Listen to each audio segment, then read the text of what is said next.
Welcome to Darkened Files, where the shadows speak. We uncover the untold stories behind domestic violence and brutal crimes, exposing the chilling truths hidden in plain sight. Real cases, real voices, no sugarcoating. If you're ready to step inside the darkest corners of reality, you're in the right place. Just hours ago, St. Louis police confirmed that this child's death is being investigated as a homicide. They say it came after the medical examiner found signs that the toddler had been strangled. The first call for help came in Monday night on Thekla Avenue near Kings Highway in North St. Louis. Not long after that, there was another call to police at I-70 and St. Louis Avenue about the same unresponsive child. Emergency crews responded to that location and took the child to the hospital where he was pronounced dead. The toddler has since been identified as 2-year-old Bre'Yeon Wells. Again, the medical examiner says the toddler had signs of strangulation and other injuries. We followed up with police and they've since revealed that the two adults that were with Wells Monday night are not his parents and that the house where the call came in around 11 p.m. is not where he lived. They also say the two adults were known to the child's mother. As of Wednesday night, no one has been arrested or charged in this child's death. Make sure to stay with Fox 2 for updates. Reporting downtown, Max Deeknight, Fox 2 News. No. No. Why do you laugh like a grown man? No.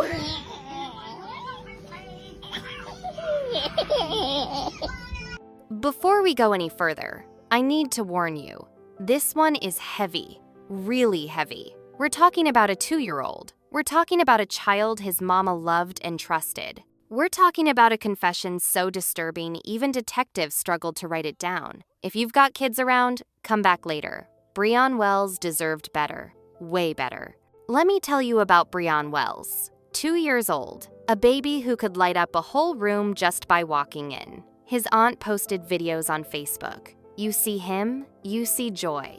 He's clapping his hands, dancing. That smile, it just makes you smile back. His godmother, Latoya Johnston, told reporters Bre'Yeon never met a stranger. He'd sit on the metro bus and wave at everybody who came on. That's the kind of spirit he had. Now, Bre'Yeon's mama, Bianca Wells, she was 19 when she had him.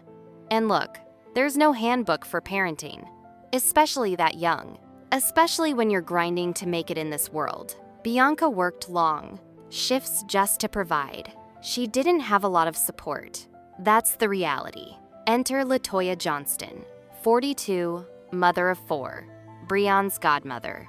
She felt called to help this young mom and her baby. She started taking care of Bre'Yeon at 3 months old. She said she was like a grandma, a mom, to both of them. That's the kind of love we're talking about. That's the village raising this child. Latoya would later say Bre'Yeon was always smiling, always happy. He loved people. He was one of those kids who made the world feel a little brighter.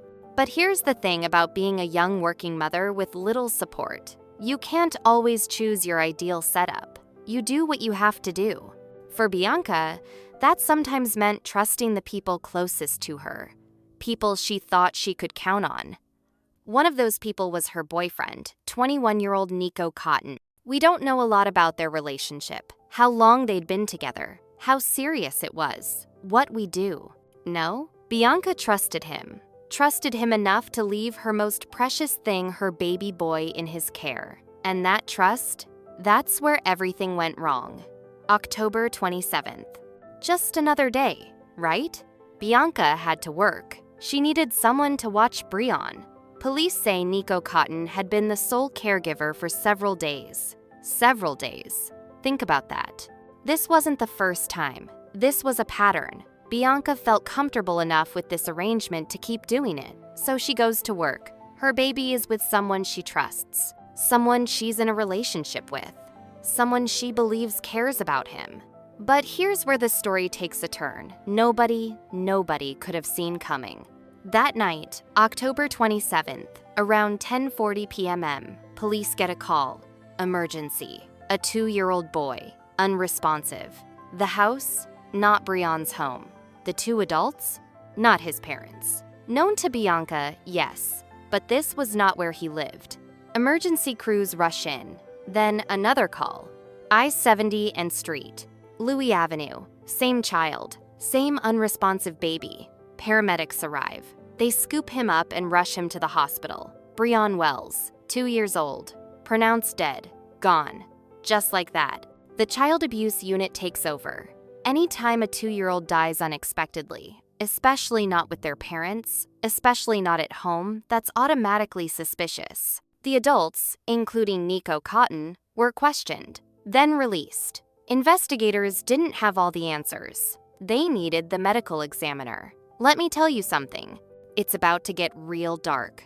October 29th, 2 days after Bre'Yeon died, the medical examiner releases the findings.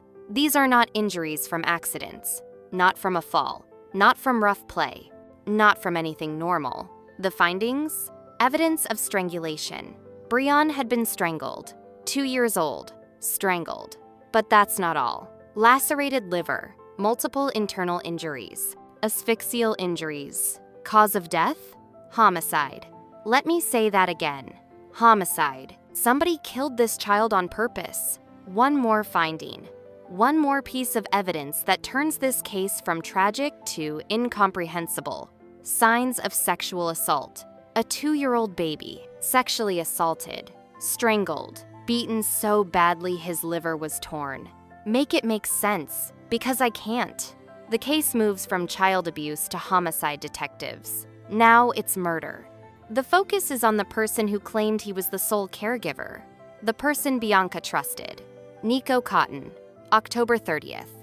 The day after the medical examiner's report, Nico Cotton turns himself in. And it gets worse. According to the probable cause affidavit, after being read his Miranda rights, Nico confessed. He didn't just say he was there. Didn't just say maybe he hurt the baby by accident. No. Police say he confessed to sexually assaulting Bre'Yeon Wells, confessed to strangling him, gave graphic, specific details of what he did to this 2-year-old child. The affidavit states Cotton engaged in sexual activity with the baby and, during that bit, and strangled him.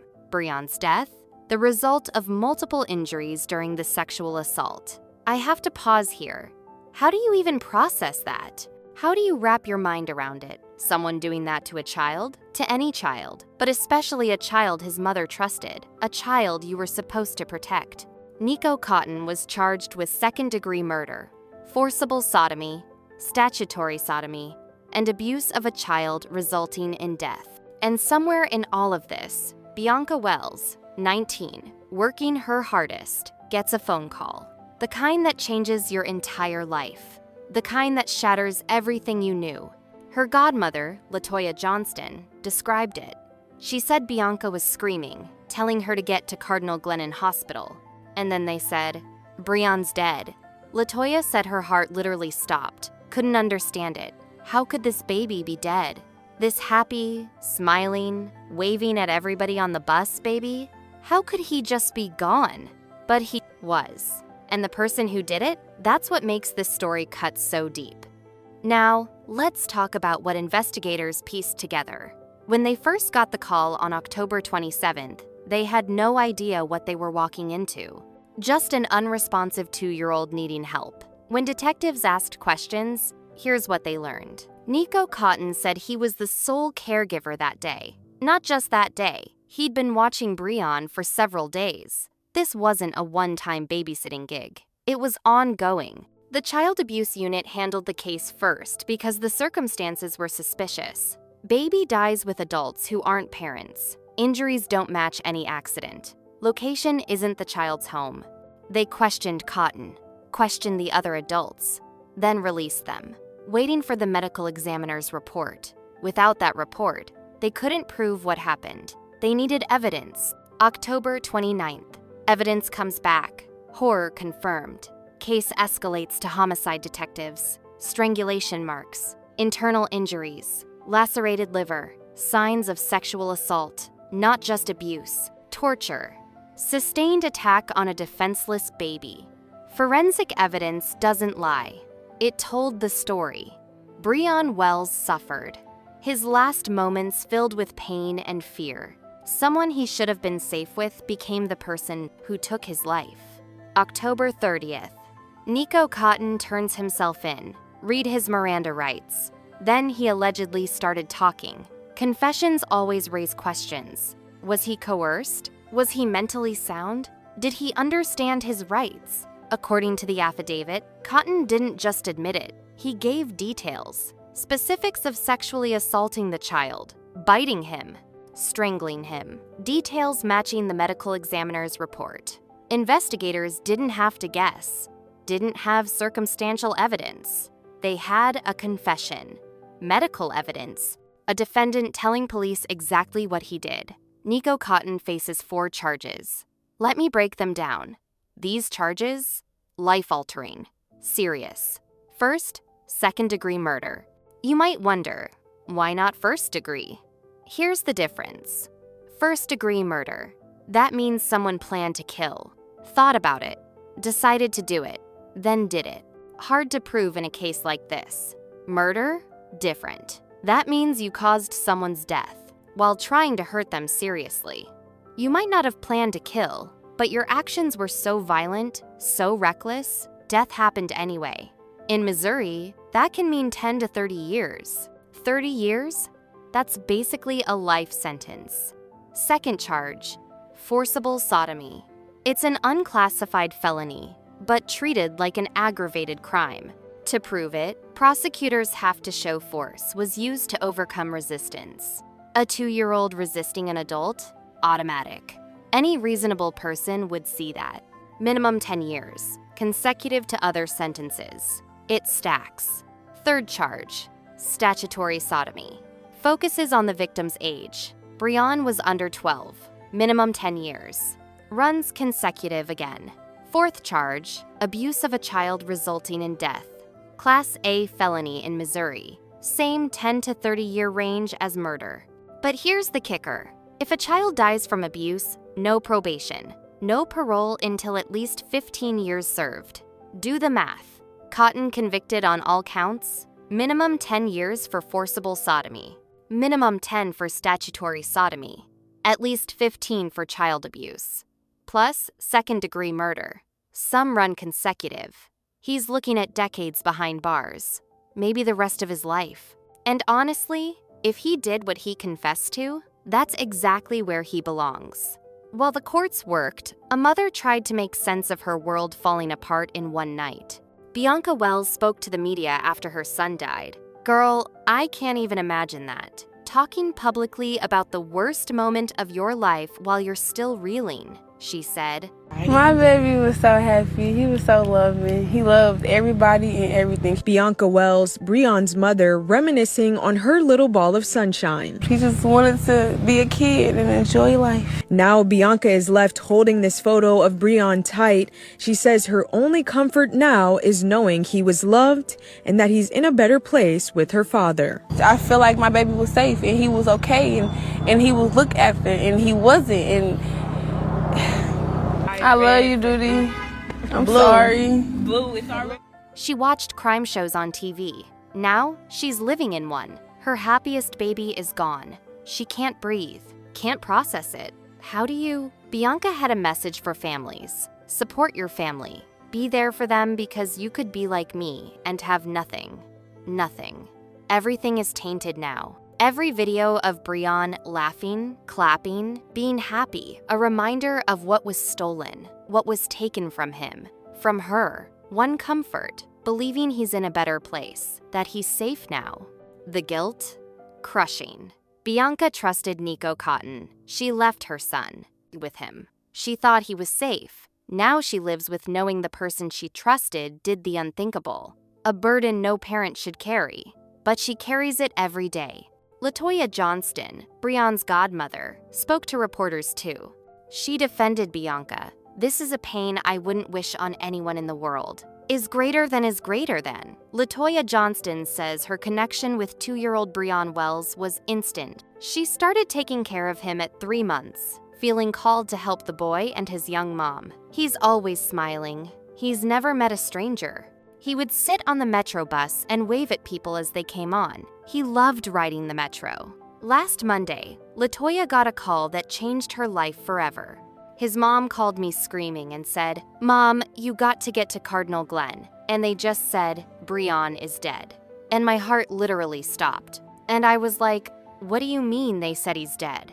2 one-year-old Nico Cotton, a friend of Bre'Yeon's mom, was left to babysit. He now faces second-degree murder and sex crime charges after medical examiners found Bre'Yeon had been strangled. Latoya said Bianca left Bre'Yeon with someone she trusted because she needed to work. Right now, we just need prayers, and we just need everyone to just give us grace. Give his mom grace. She's going through enough. She's blaming herself enough. Trust me, you can't make her feel any worse than she already feels. I'm sorry that this happened to you. I'm sorry that this monster ever came in your life. And I just love you. That statement right there, it's real. People outside love to judge. How could she leave him with him? She should have known better. Latoya knows the truth. Bianca was a young mother doing her best. She had limited support. She left her baby with someone she trusted. She had to work. She had to provide. Latoya also shared her own heartbreak. She was recovering from a hospital stay that weekend. Bianca didn't reach out to her for babysitting. If she had, maybe Bre'Yeon would still be here. Maybe. But hindsight doesn't fix reality. Latoya described getting that call. Bianca screaming, "Get to Cardinal Glen." Then they said Bre'Yeon was dead. Her heart stopped. She couldn't process it. She said again, "I'm sorry that this happened to you. I just love you." That's grief. That's guilt. Every adult who loved this child and couldn't protect him carries that. Latoya made it clear. Give Bianca grace. You can't make her feel worse than she already does. The real blame belongs to one person, Nico Cotton. This rocked Street Louis. This wasn't a stranger. Not a kidnapping. Not a break-in. This was someone inside the circle. Supposed to be safe. Trusted. That's what terrifies parents. People you let in. People you love. People you trust with your children. Sometimes the danger wears a familiar face. Sometimes you don't see it until it's too late. After Bre'Yeon's death, his aunt posted videos on Facebook, dancing, clapping, living his toddler life. Those videos, evidence of a life stolen, a future erased. The community rallied. Bianca lost her child in the worst way possible. Nobody deserves that. Nobody. The legal battles will continue. Defense may challenge the confession. Say Cotton didn't understand his rights. Say he wasn't the only one who could have harmed Bre'Yeon. But medical evidence doesn't lie. Injuries match the confession. Trial or plea deal. Could happen. But with the confession and medical evidence, Nico Cotton is looking at decades, maybe life, behind bars. Consecutive sentences could mean 40, 50, 60 years. Justice. Not for Bre'Yeon, because nothing brings him back, but for the principle. You cannot do this to a child and walk free. Bre'Yeon Wells was 2, never went to kindergarten, never lost a tooth, never learned to read, ride a bike, make friends. All those milestones, gone. What's left? Videos. A little boy, clapping, dancing, smiling, waving at strangers, loving everyone, deserving so much more. His mother will carry this pain forever. His godmother will carry it too. Everyone who loved him wakes up knowing he's gone, knowing how he died. The lesson? Evil exists. Sometimes it wears a familiar face. Sometimes the people we know are capable of unimaginable things. The lesson also? Grace. Don't judge young mothers doing their best. Poverty, youth, lack of support aren't flaws. They're circumstances. The lesson? Community. Support young mothers. Build systems to protect kids. Don't blame parents when systems fail. Most importantly, remember Bre'Yeon Wells. Not a victim, not a statistic, not a headline. A happy little boy who loved people, smiled easily, brought joy. That's who he was. That's who he deserved to remain. While Nico Cotton sits in jail, lawyers argue, the system moves. There's a mother who will never hold her son, a godmother who will never hear him, laugh. A family with a Bre'Yeon-shaped hole. The real tragedy? Not just what happened. What was lost. Possibilities. Potential. Love that could have been. Bre'Yeon Wells mattered. His life mattered. His death mattered. We remember him. Rest in peace, Bre'Yeon. You deserved better. You deserved the world.